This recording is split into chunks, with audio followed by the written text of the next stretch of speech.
네, 자, 두 번째 시간 말씀을 더 이어서 나갑니다.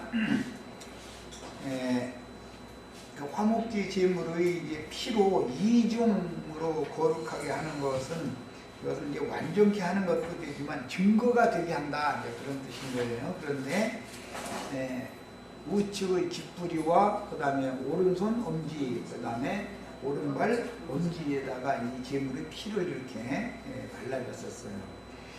그 다음에 옷에다가 이제 피를 또 뿌려줬었던 거예요. 이게 참 제사법이 복잡하지 하기는 막 피를 언제 어디다 발라야겠다, 언제 뿌리라겠다, 뭐 막 또 몇 번 뿌리라고 뭐 혼수까지 정해놓고 막 이러자면 피는 하지. 근데 이런 것은 이제 지금은 의미를 볼 때 사람들은 세상사 이야기라는 것은 가만 앉았어도 잘 들었죠. 옆에 동네 뭐 어떤 사람이 바람 폈대 그래가지고 뭐 했대 소리는 전에서 들었는데 여기 안 나가. 이게 들으면 잊어먹도 안 해 그거는. 그런데 말씀 들었다가 나가버려. 말씀은 어떤 처녀가 애 낳아가지고 들어왔대 그러면 쏙 빼겨가지고서 안 나가 이거는. 세상사는. 그래서 귀를 닦아야 된다, 피로. 잘못된 말만, 쓸데없는 소리만 듣던 귀를 피로 씻었고 거룩한 말씀만을 들으라, 이게 바르게 들으라. 그래서 사람이 균형이 잡혀야 되는 것이. 세상에 대해서 그렇다고 귀 막고 살아라. 한쪽 귀는 열려 있잖아, 늘. 뭐 신경 쓸 거 없어. 세상에 대해서는 세상에 대해 오른귀를 쓰지 말고 세상에 대해서는 왼쪽 귀를 쓰고 오른쪽 귀를 하나님의 말씀 듣는 거에 써라, 그 말이에요. 뭔 일을 하는 것도 하나님의 일을 세상 목회자들도 그건 설교는 잘하네. 주님의 일을 먼저 해야지 세상사 일을 먼저 하려고 지금 말하란 말이야. 돈벌이 한다고 막 발이 불나게 막 눈썹을 날려가면서 간대나 막 휘날려가면서 막 쫓아가고 그런 말 하더만. 그렇게 발도 빨라 또 돈벌이 하는데 어디 쫓아다니고 이런 거는. 그런데 교회 모임 있다고 하면 생각해보고 간대. 시간 남은 거 아니야 그거는. 그런데 무엇을 우선으로 해야 되는지를 반대한다 세상 사람들이.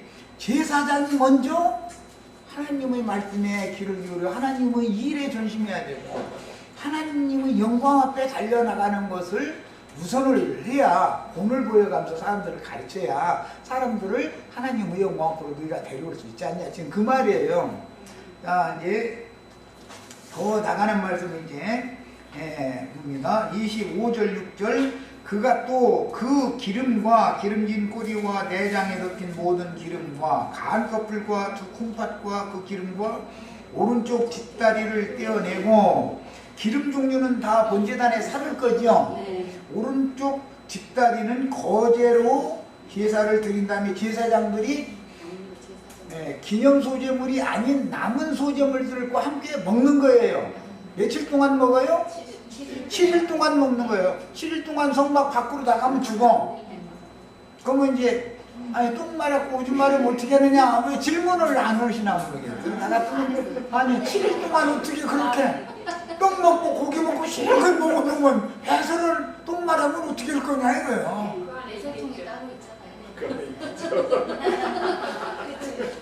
그래서 똥통이 그래서 성막에 짐승 잡으면은 배 갈려가지고 똥 받아내는 똥통이 그래서 있는 거예요.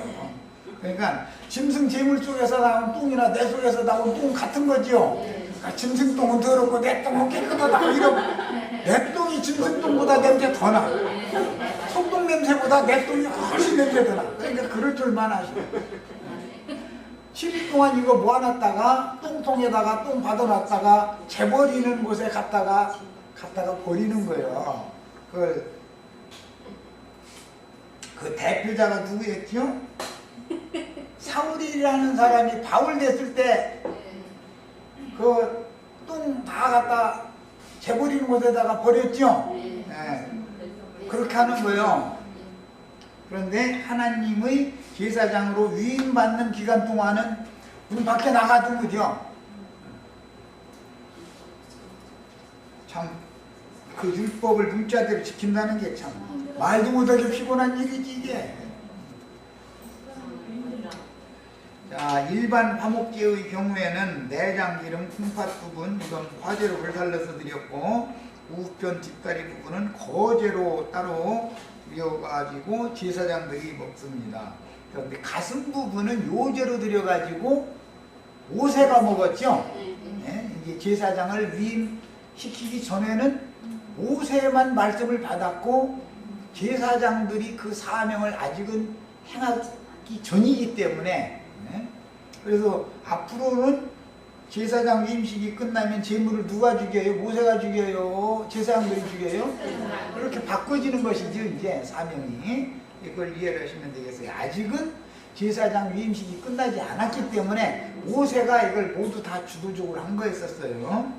그래서 예수님이 모든 제사를 완료하는 것은 십자가에서 죽고 부활되는 날 완료된 증거가 나타나죠. 자, 그날이 되기까지는 율법 시대가 계속 되는 거죠. 율법이 부활되어진 이후로는 율법은 완전히 율법 시대가 끝나는 거예요. 이제 새 시대가 온 거예요. 부활 생명 시대가. 예. 그래서 율법 제사장들이 더 이상 제사장 직분을 하지 못하고 영적인 주님의 성령의 부흥을 받은 제사장들인 복음의 제사장 직분을 행하는 사도들이 지금부터는 전도의 그 제사장 직분을 행하게 된 시대적인 그 전환이 모세가 제사를 행하느냐 위임받은 제사장들이 행하느냐로 상징적으로 이게 나눠지는 것이단 말이에요. 자, 이제 27절 28절로 갑니다. 그 전부를, 이것은 기념소재물을 말하는 거예요. 그 전부는 세 가지죠. 무교병, 무교과자, 전병, 세 가지. 이것을 광주리로, 새 광주리로, 떡광주리에 광주리로 준비를 해놓지만 그 가운데다가 기념소재물은 하나씩을 딱 놔뒀다가 그 기념소재물을 요제 제물 위에다가 올려놓고 같이 요제로 제사를 드린 다음에 제육과 함께 드려진 요제로 드려진 그 기념소재물은 제단에서 타고 있는 번제물에다가 던져서 불살라서 기념소재물을 삼는 거예요.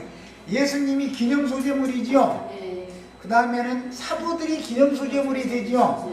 오늘 우리 형제 자매님들도 다 우리는 기념소재물 되는 것을 추구하는 거예요.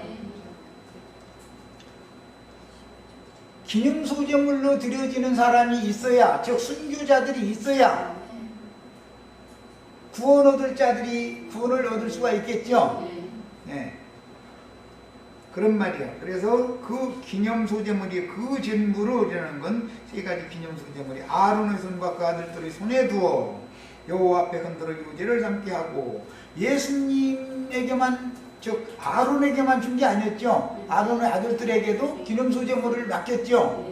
자, 아버지는 아들에게 말씀을 맡겼고 아들은 제자들에게 그 말씀을 맡겼죠. 성령이 오셔서 오늘 우리들에게 지금 말씀을 맡기는 거예요. 우리들이 이 말씀을 통해서 말씀을 인하여 환난, 박해를 받을 때 여전히 이기는 자가 되어진다라는 것은 하나님의 말씀과 저희 가진 증거를 인하여 목배임을 받는 것을 상징하는 거기 때문에 기념소재물로 그 수가 채워져야, 기념소재물 제사로 드려진 기념소재물의 수가 채워져야 하나님의 경륜의 전환점이 오는 것이란 말이에요.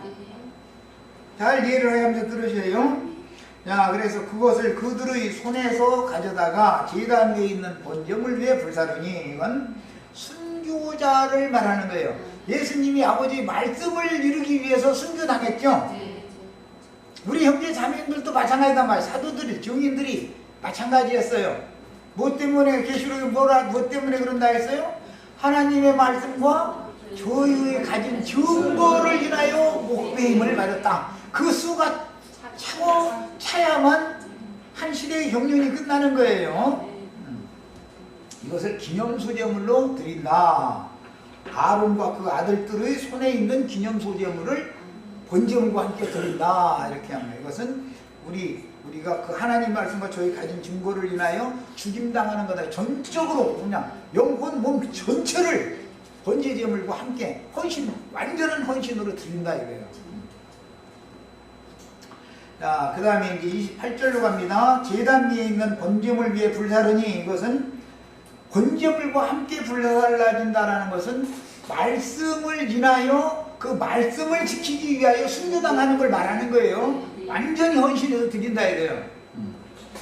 자, 그 다음에 이제 29절입니다. 이에 모세가 그 가슴을 가져다가, 가슴은 모세의 이때 당시는 모세의 몫이죠. 예. 아직은 성령이 제자들을 파송한 이방인의 때가 아직은 안 온 거예요. 모세가 살아서 역사하는 때니까. 야, 이제 이거 굉장히 중요한 말인데, 모세의 몫이라는 말은 누가복음 16장에 보면 부자와 거지, 부자 형제들과 거지 나사로 얘기 나오죠. 그 부자가 죽어서 음부 불꽃 가운데에서 아브라함에게 요구하는 내용이 나오죠. 그 나사로를 내 형제들에게 보내서 지금처럼 그렇게 살다가 나 있는 이곳에 오지 말고 나사로가 간 곳으로 가도록 나사로를 보내서 전도 좀 하게 해주세요. 그러니까 그 아브라함이 뭐라고 답변해요? 이미 그곳에는 모세와 선지자들이 있으니 그들에게 들을지니라 그랬죠. 그런데 예수님 때 모세는 죽은 지가 언제 죽었어요? 출애굽기 때 죽었죠. 그랬는데 광야 끝에 모세가 죽었잖아요. 민수기 마지막 부분에서 죽었는데 예수님 때 모세가 여전히 살아있다는 거잖아요. 엘리야도 선지자를 대표하는 건 엘리야인데 모세와 선지자가 이미 그들에게 있으니까 들을 자는 그들한테 들어라 그랬어요. 야, 그런데 우리는 시대가 바꿔졌으니까 우리는 그 자세봇을 입고 날마다 호하루에 연락하는 그 부자와 부자 형제들이 계시록에는 라오디게아 교회에 유명하다 하는 자들이 부자들이죠. 영적 적용이잖아요. 이게 실제 교회 시대의 말미에 마지막 교회가 라오디게아 교회예요. 지금 시대에 지금 언어가 어떻고 뭐 율법을 회복시켜야 되고 어쩌고 뭐 하는 애들은 전부 다 그게 한번 대화 한번 해보세요. 걔들이 부자인지 가난한 자인지 금방 드러나 버려. 자기들이 그렇게 부자들이고 우리 형제 자매님들은 나사로들인데 이거 얘기도 몰라.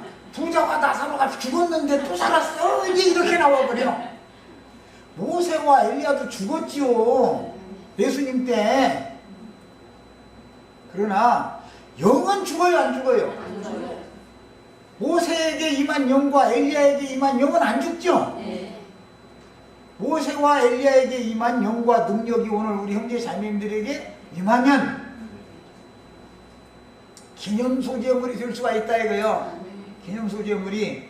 그러면 우리가 기념소재물이라고 이제 그렇게 말하면 그럼 우리는 뭔데? 그럼 너희들은 부자요. 들어보니까 아주 부족한 것이 하나도 없다고 그러고 아주 너희는 배불러가지고 만족하고 있구만. 그런데 예수님 때 유대교 지도자들이 부자 형제들로 상징됐죠. 대제사장, 율법사, 서기관, 바리새인 이 사람들을 대표하는 말이 부자잖아. 날마다 잔치하고 한 사람들이 그 사람들이잖아. 오늘날 부자는 누구냐 이거예요. 그러면 영적으로는 성경이라는 것은 성경을 알아야 지금 모세의 몫이라는 것을 내 설명하다 지금 이 얘기까지 한 거예요. 성경을 모르면 성경이 해석이 안 돼. 율법을 모르면. 그 부자들은 나사로를 박해하는 거예요. 나사로를 대우해줘요. 당연히 박해하게 돼 있어요. 그래서 이때 당시 모세의 몫으로 준 이 분깃이 대제사장, 율법사, 서기관, 바리새인 이런 사람들이 모세의 모든 능력과 권세가 우리 것이다 이러고 지금 예수님을 모세의 율법을 우리는 모세의 제자지 네 제자가 아니다 이래가면서 예수님 박해하고 대적하다가 죽였잖아요. 오늘날도 영적인 부자들이 다 그렇게 하게 돼 있어. 요새는 아주 원어 타령하는 것이 아주 유행이요. 유행병처럼 번져 지금 아주. 그들 다 한번 대화 나눠보세요. 가난한 자가 있는지. 다 부자들이 아주 나름대로. 여기서 구원 받아야 되는데 그게 무슨 말인지를 몰라 지금. 답답하지 우리가 보면. 얼마나 답답한 사람들이요. 심령이 가난하고 마음이 비워진 사람들에게나 하나님의 영과 생명의 말씀이 임할 수가 있는 것이지 나는 부유하여 부족한 것이 없다. 나는 밝히 본다. 그런 사람들은 하나님의 은혜가 임할 수가 없는 거예요. 하나님은 교만한 자를 물리치시고 겸손한 자에게나 은혜를 주신다. 그랬어요. 자, 그 다음에 이제 30절로 36절 이제 마지막 단락으로 들어갑니다. 모세가 관유와 제단 위에 피를 가져다가 아론과 그의 옷과 그 아들들과 그의 아들들의 옷에 뿌려서 아론과 그의 옷과 그의 아들들과 그 아들들의 옷을 거룩하게 했다. 옷을 거룩하게 했다라는 것은 그들의 직무가 거룩한 직무다. 앞으로 그들은 이제 세상에서 그 세상살이를 하는 행위로 하는 게 아니라 제사장의 행위가 다르지요. 본을 보여야 된다 이거 이스라엘 백성들 전체에게. 이제 가끔 내가 그 얘기를 하는 거는 목사님이 강대상에서 아무리 거룩한 체 하고 해도 그 목사님의 부부관계, 가족관계를 가서 한 달만 살아봐라. 그게 진짜지 강대상에서 거룩 하는 것이 진짜가 아니다. 그래서 옛사람과 그 행위를 그들이 바꾸지를 않으려고 그래. 가르치기는 문자대로 너희는 옛사람과 그 행위를 벗어버리고 새사람으로 옷 입어라 자꾸 강대상에서 문자대로 그렇게 가르치죠. 근데 자기는 빼놓고 여러분만 바꾸시오 이래버려. 자기는 툭하면 아내한테 막 이러고 왜 또 이래?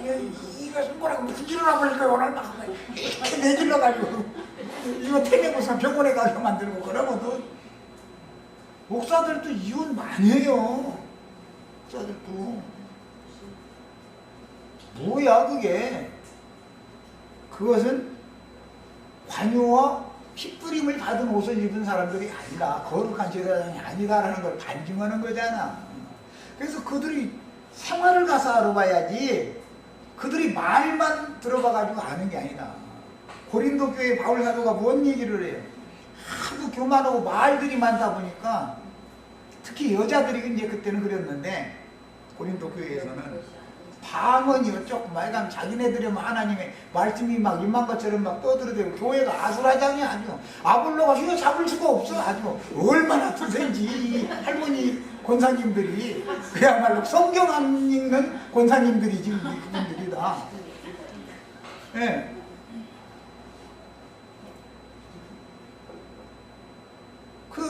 그분들 보고 그러면 하나님의 말씀이 너희에게만 임한 거냐. 교회의 질서의 하나님이니까 교회에서 잠잠 좀 하고 제발 질서를 지켜라. 오죽하면 그런 얘기가 다 나왔겠어.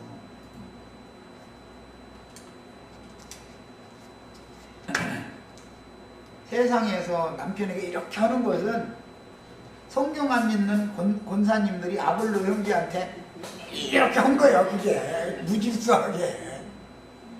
그러다 보니까 손가락을 갖다 그냥 바위 같은 주먹으로 쳐버렸더니 얼마나 또 그 바위에다 손가락 갖다 내질러대니 자기 손가락 또 부러져 버렸지. 그래가지고는 왜 내 손가락 이렇게 아프게 했느냐고 이제 법원에 가자 그러면 그럼 가 같이. 그러면 같이 가는 사람들이 많다 이거예요. 오늘날 세상 교회에서는. 이게 세상사라는 것은 영적 세계의 모든 것들이 그렇게 드러나는 거예요. 영이 그렇기 때문에. 야, 이게 이제 사람의 속으로만 거룩하게 하는 게 아니라 성령의 기름 부음은 구약 시대에는 관유를 밖에다 부었지만 그것은 신약 시대에는 안팎으로 성령의 역사가 있죠. 두 가지 이런다라는 거.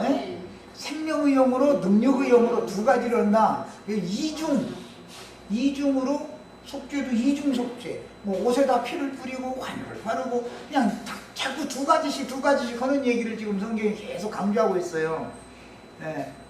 이런 이치를 아셔야 되겠어요. 내면이 거룩해졌으면 밖의 행위도 당연히 영혼이 구원받았으면 몸으로 하나님께 영광을 돌리게 돼 있는 거다 이거예요. 그런데 몸으로는 뭐 그냥 뭐 엉뚱한 데 막 내달려 가면서 나는 구원받았다고 하면 그 사람이 맞아 안 맞아? 그게 그야말로 구원파식 구원이지. 말도 안 되는 소리죠. 이런 뜻이에요.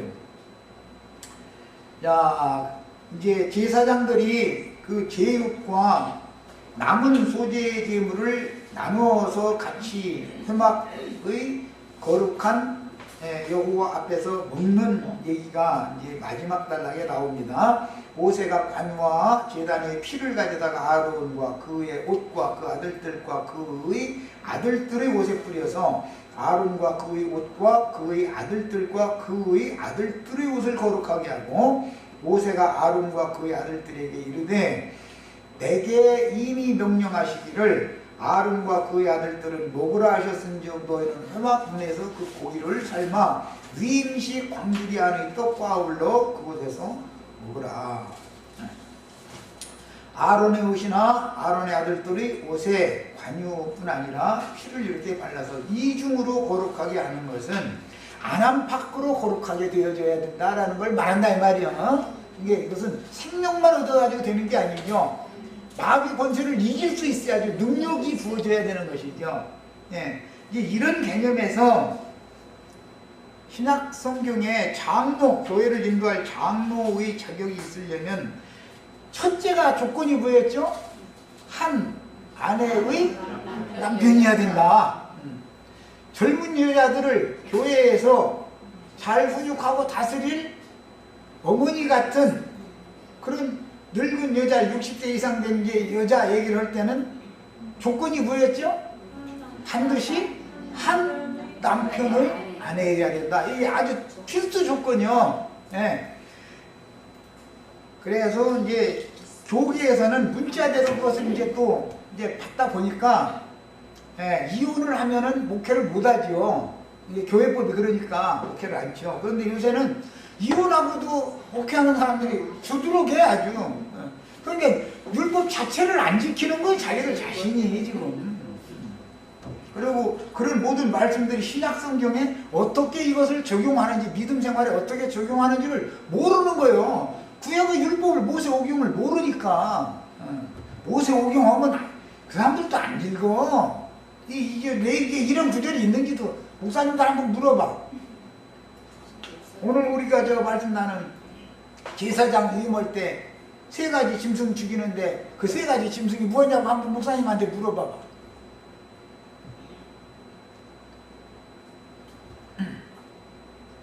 그 정도로 성경을 안 읽어. 장로님, 권사님들도 아는 분이 아마 많지 않아. 성경을 안 읽는다는 거예요, 숫째. 야, 그런데 이제 31절에 뭐라고 되어 있냐면 모세가 아론과 그의 아들들에게 이르되 내게 이미 명령하시기를 모세에게 시내산에서 이미 이 말씀 주셨다 그 말이죠. 40일 동안 말씀 받을 때 이 말씀을 받은 것을 지금 말하는 거니까 아론과 그의 아들들은 먹으라 하셨은즉 이제 먹는 얘기예요. 제육을. 그 다음에 남은 소재점을 먹는 거예요. 너희는 회막문에서 그 고기를 어떻게 해서 먹으라고? 구워 먹으라고 돼 있지 않고 삶아 먹으라 이렇게 돼 있죠. 출애굽기의 6월절 양은 삶아 먹어요? 구워 먹어요? 반드시 거기서는 물에 삶아 먹지 말고 구워 먹으라 이렇게 돼 있죠. 6월절에는 그래서 제사장들은 어떤 때는 온 이스라엘 백성들이 6월절 양을 먹을 때는 제사장들이든 백성들이든 다 상관없이 불에 구워서 먹는가. 그러나 위임식을 하기 위해서 7일 동안 제사장들이 제육을 먹을 때는 물에 삶아서 먹는 거예요. 삶아서. 그러니까 번제단 위에다가 물 끓게 올려놔가지고 삶을 수는 없을 거 아니요. 끓는 물, 제사장들이 음식 만드는 그런 기구가 별도로 있었다는 걸 지금 보여주는 거잖아. 자, 이 삶아서 먹는 율법 때문에 저기 이제 사무엘상 2장에 가보면 제사장들이 망할 때가 돼가지고 엘리의 아들들이 하나님 앞에 드리려고 제물을 가지고 오면은 솥에다가 3살 갈고리를 넣어가지고 뒤져서 봐가지고 기분이 좋으면 먼저 꺼내다가 먹고, 그러다가 이제 삶은 고기 맛없어, 나는 날고기로 회로 먹을 거야, 육회 먹을 거야, 나는 날고기가 더 좋아. 그래가지고 제사하기도 전에 날고기 빼들어 간다는 거잖아요. 저 세상에서도 뭐든지 질서가 있고 순서가 있는데 질서와 순서를 어기고서 지멋대로 뭘 행하려고 그러면은 털도 안 뽑고 잡아먹는만 그러죠. 하도 그랬으니까 제사 드린 사람들이 그러면 기름이라도 불살은 다음에 가져가라 그랬더니 그러기 전에 나는 회 먹고 싶어서 지금 이미 아주 침이 돌아 이러면서 제사하기 전에 빼 들어갔다는 거예요. 그놈들이 한 게 뭐냐면 선박에 물 깃는 여자들을 몰래 데리고 지방으로 가가지고서 날고기 먹어가면서 둘이 이상한 짓 했죠. 그렇게 성경에 있느냐고. 왜 성경에 있는 얘기하고 있어 나는 지금.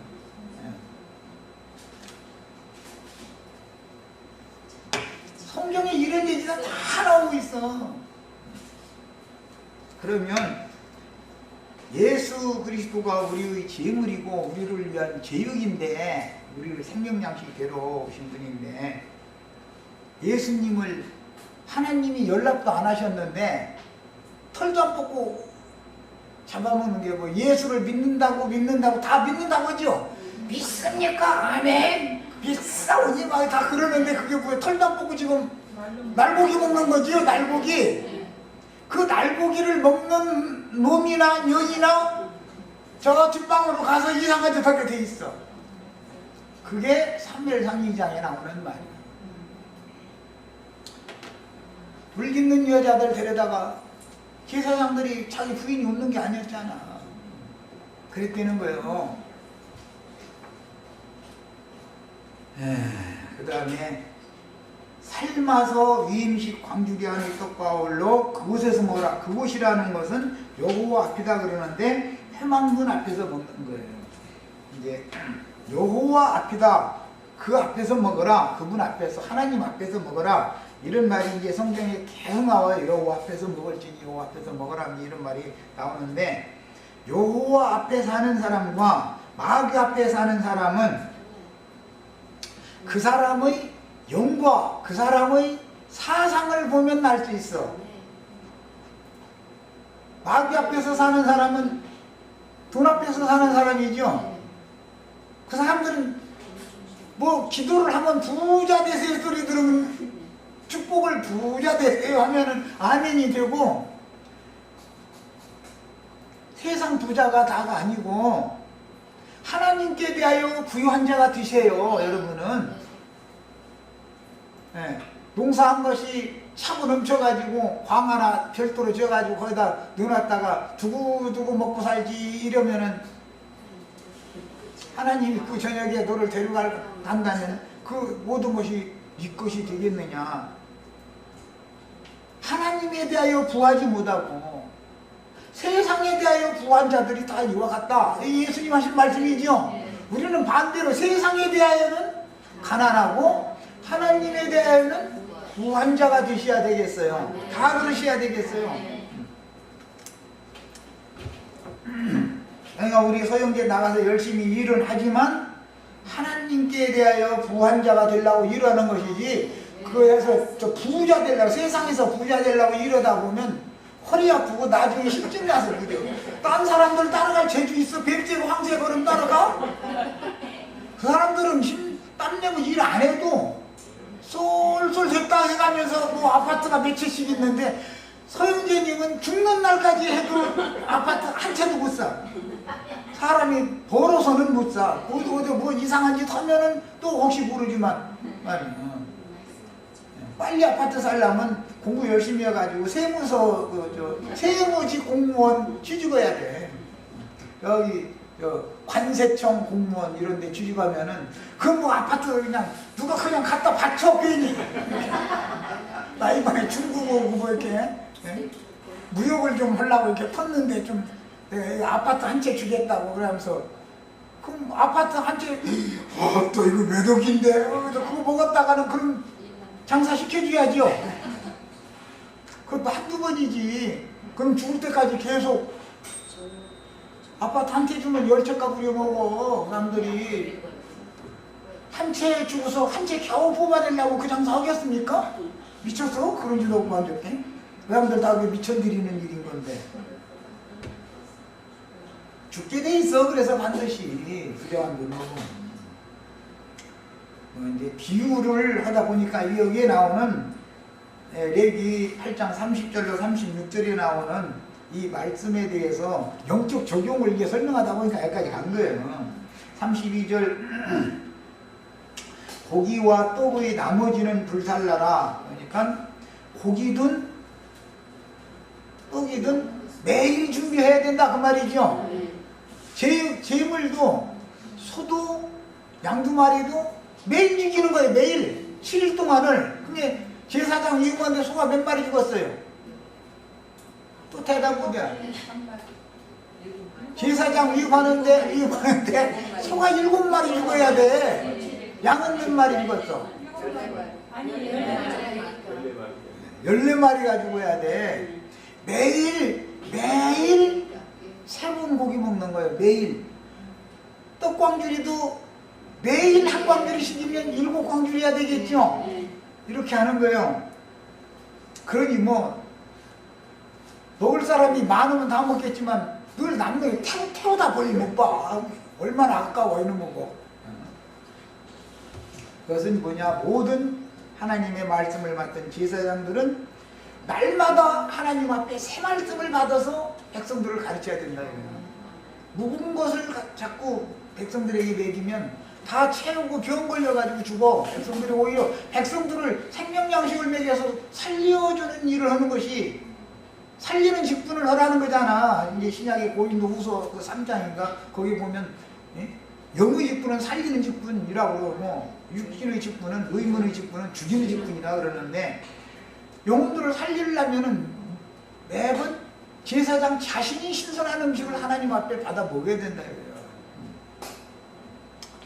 자, 고기와 떡의 나머지는 이렇게 불살르라 그랬고, 위임식은 이래 동안 행하라니. 그랬으니까 이래 동안 위임식을 행해야 되니까 소가 7마리 죽죠. 제사장 위임 한 번을 하면 양은 14마리가 죽는 거예요. 떡광주리는 7광주리가 소요되는 거예요. 7일 동안 먹으니까. 여호와께서 너희를 위하여 속죄하게 하시려고 명령하신 것이니 너희는 7주야를 화막내에 머물면서 여호와께서 지키라고 하신 것을 지켜라. 이것은 제사장의 위임식을 위한 제사법을 그대로 다 행해라 지금 그 말이죠. 그리하면 사망을 면하리라. 제사 율법에 하라는 대로 제사를 행하지 않으면 죽는다는 거잖아요. 제사장 위임식 하다가 죽을 수 있죠. 하라는 대로 안 하면. 근데 다 내가 보기에는 신부님 목사님들 다 하나님 보실 때는 하나님의 불벼락할 맞아가지고 다 죽어있는데 저희가 아주 죽은 자가 누구를 살린다고 그날 일을 해서 하는지 모르겠다. 답답해 죽겠어. 내가 이같이 명령을 받았느니라. 어디서 받았겠어요? 시내산에서 40일 동안 2번째 금식을 하는 동안에 받은 말씀을 지금 말하는 거예요. 여기서는 출애굽기 24장 이후의 말씀이라는 것은 두 번째 말씀이죠. 새돌판에다가 이렇게 해줬죠. 그 십계명을 두 번 받잖아요. 아론과 그 아들들이 여호와께서 모세를 통하여 명령하신 모든 일을 준행하니라. 이것이 위임식 제사였었어요. 자, 모세는 관유와 피를 동시에 제사장들에게 뿌렸는데 발랐는데 이것은 이중으로 거룩하게 성결시킨다는 뜻이 있어요. 그것은 신약에서는 성령과 능력을 물 붓듯이 부어주셨다 이렇게 기록이 되어 있죠. 언제나 이중이라는 것은 이것이 완전한 거예요. 이것이 증거가 되는 거예요. 심령에 주의 성령이 임하셔서 나의 심령이 계셔야 되고 내 위에는 능력으로 그분이 나와 함께 계셔야 되는 거예요. 그건 교회적으로도 마찬가지예요. 개인적으로도 그렇지만 이런 거예요. 자, 누가복음 1장 17절에는 그가 또 엘리야의 심령과 능력으로, 그가는 누구죠? 세례 요한이죠. 세례 요한이 얼굴이 엘리야처럼 생긴 게 아니죠. 엘리야의 심령과 그러는데 엘리야가 받은 영이죠. 그 다음에 엘리야에게 부어주신 능력, 두 가지를 가지고 오는 거죠. 언제나 영을 받을 때는 관유로 부어져야 되겠죠. 그런데 신약에서는 영을 밖에다 하는 게 아니라 안에다가 먼저 붓는단 말이야. 숨을 내쉬며 가라서 성령을 받으라 해서 생명의 영을 먼저 부어주시고 나서 그 다음에는 오순절 때는 능력으로 다시 덧입혀 주는 거예요. 야, 우리 형제자매님들도 다 이와 같이 모세의 영과 모세의 능력, 엘리야의 영과 엘리야의 능력으로 보내심을 받은 사람들이 두 증인들이죠. 두 증인들이 모세가 한 일을 하죠. 엘리야가 한 일을 하죠. 모세가 한 일은 모세의 손에 있는 지팡이로 애굽 땅을 치니까 티끌이 다 나른다는 거잖아요. 티끌을 날렸더니 티끌이 다 이가 되어져 가지고서는 사람들에게 다 달라붙었다는 거잖아요. 있는 사람 피 빨아먹고 살죠.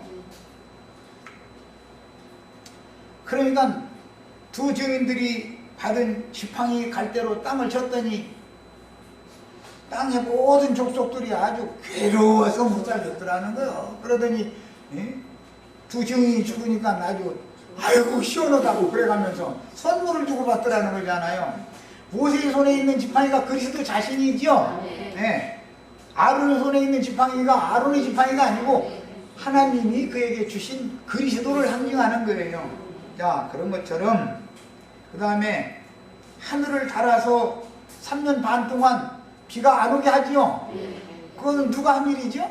엘리야가 한 일이죠. 어떻게 하면은 하늘을 닫혀가지고 비가 안 내려요? 기도하면 그래요? 네. 엘리야가 내 입의 말이 없으면 우로가 있지 아니하리라. 비가 오지 않을 것이다. 그럼 이제 내 입의 말이 선포되면 3년 반 지나면은 비가 내리는 거예요. 자, 하늘을 닫아서 비가 오지 않게 할 수도 있고 하늘을 열어서 비가 내리게 할 수 있는 능력이 엘리야의 능력이요. 우리 형제 자매님들에게 오늘 모세의 지팡이, 엘리야의 지팡이 내가 지금 하나님의 종들로 다 위임해서 하나님이 종이라는 것을 확증을 하면 그 손에 지팡이를 받아 가지고 계셔야 돼. 두 증인들이 지팡이 받았잖아요. 이것이 엘리야의 심령과 능력이요 모세의 심령과 능력이란 말이야. 야, 사도행전 10장 38절에 하나님이 나사렛 예수에게 성령과 능력을 기름 붓듯 하셨으네. 이 기름 붓듯이라는 것이 관유를 붓는 것을 말한 거예요. 그가 두루 다니시며 선한 일을 행하시고 마귀에게 들린 모든 사람을 고치셨으니 이는 하나님이 함께 하셨습니다.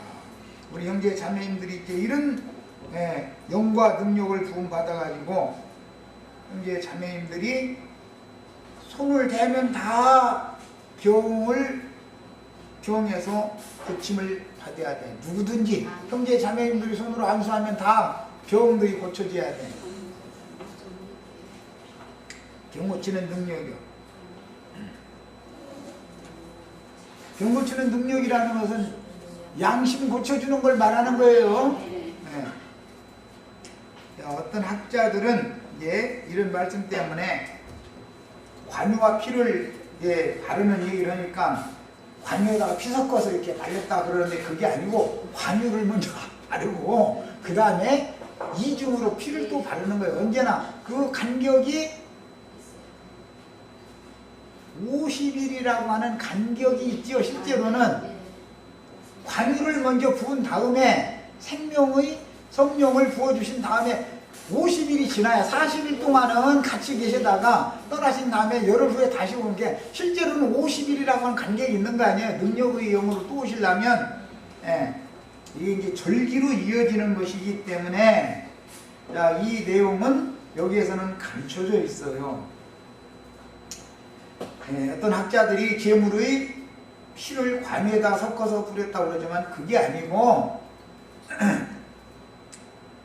생명의 성령을 먼저 부어주신 다음에 능력의 성령을 다음에 추가로 또 이중으로 부어주는 거예요. 자, 요한복음 20장 19절로 23절에 보면 안식 후 첫날 저녁 때 안식일 날이 아니고 예수님은 예비일 날, 준비일 날 죽지요. 안식일이 되기 바로 직전에 장사하지요. 안식 후 첫날 새벽 미명에 부활되지요. 자, 이걸 사흘길이라고 그래요. 그런데 첫날 새벽에 부활됐지만 무덤가에서 만난 마리아 보고, 막달라 마리아 보고 나를 붙잡으라고 그랬어요? 나를 붙잡지 말라겠어요? 아직 아버지께로 가지 못했다. 새벽 미명에 그랬는데 저녁 때는 오셔가지고 숨을 내쉬며 가라사대 성령을 받으라 그러셨죠? 그러니까 아버지께로 갔다 오셨다 그 말이잖아요. 이제 가서 하늘과 땅의 모든 권세와 능력을 가지고 오셔서 생명의 능력을 부어주시고 나서 오순절에는 이제 마귀를 실제로 이기는 죽음의 권세를 이기는 능력을 부어준다 이거예요. 부활 능력을 부어주신다 이거예요. 자, 그 다음에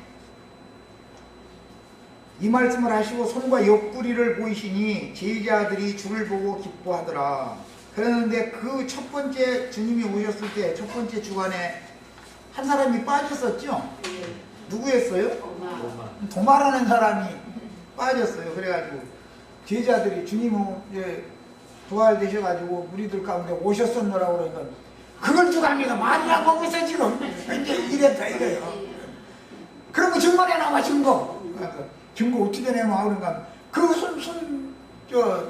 못 박힌 그 자리에다 내 손가락 넣어보고 그 옆구리 창이 찔린 자리 거기다 내가 손가락 넣어보고 그것이 실제 그러면은 나 믿어 그랬더니 그 후로 8일 후에 또 오셔가지고 도마 보고 야 그 도마를 위해서 오셨죠. 두 번째 첫 번째 오실 때는 유대인들에게 보내어진 혈통적으로는 유대인들 중에서 택하신 제자들에게 오셨지만 두 번째 오실 때는 증거가 나타나야 믿지 나처럼 그런 사람들한테는 두 번째 오셔서 이방인들을 위해서는 증거를 꼭 보여주셔야지.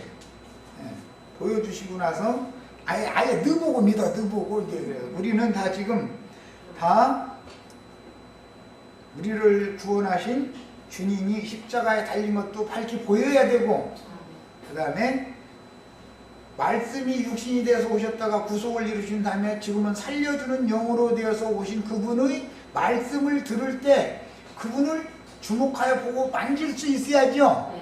그럼 뭘 만져요? 십자가에 못 박힌 자리 창자국을 다 만진다 그 말이죠. 이것은 우리는 이제는 영적으로 적용한다 이거예요. 자, 십자가에 못 박힐 때 예수님 손바닥 못 박힐 때 손바닥이 예수님 손바닥이 아팠다고 불쌍해가지고 울어졌죠. 옛날에 예배당 하실 때 그렇잖아요. 예수님이 나를 위해서 십자가에 못 박히셨다고 손과 발이 못 박히셨을 때 얼마나 손바닥이 아프셨느냐고 막 망치 소리 막 들린다고 막 이래가면서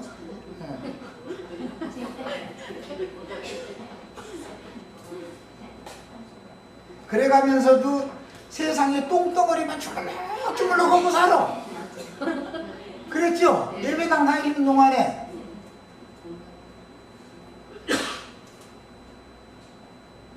예수님 손바닥 못 박힐 때 얼마나 아팠느냐고 그렇게 울어가면서도 쉽게 자기 손에다가 똥만 주물르고 다녔잖아. 그랬잖아요. 발바닥은 또 얼마나 발등에다 못을 박았더니 얼마나 아프셨냐고 그러는데 세상 돈 찾아 세상 영화 찾아 얼마나 열심히 잘 달려요. 거기 1등이야 거기서는. 신앙생활에 경주를 시켜놓으면 꼴등이야. 그러면서 그쪽으로는 잘 달려가. 아픈 발로 어떻게 그렇게 잘 달려가는지 모르겠어. 그냥 자기 발은 못 안 박혔다는 뜻이잖아. 예수와 함께 내가 십자가에 못 박혔다니 하는 말은 내 손, 내 발이 못 박혔다라는 말이죠. 내 옆구리 창으로 찔림을 당했어야 되는데 유대교 지도자들이 기독교계 유명한 목사님들이 당신 말이여 이단하뇨 해가면서 창으로 찔러가지고 옆구리 창자국 내야 되는 거 아니에요. 그런데 뭐 옆구리 멀쩡한데 뭐 멀쩡해? 박해를 받아본 적이 없어. 그러니까 이것은 영적 적용을 전혀 못한다. 우리는 지금 다 손과 발과 옆구리를 다 내 손으로 직접 만져보고 믿어지셔야 되겠어요. 이렇게 주목하여 보고 만지는 거예요. 말씀을, 영과 생명의 말씀을 다 이렇게 드셔야 되겠어요. 여기까지 마칩니다.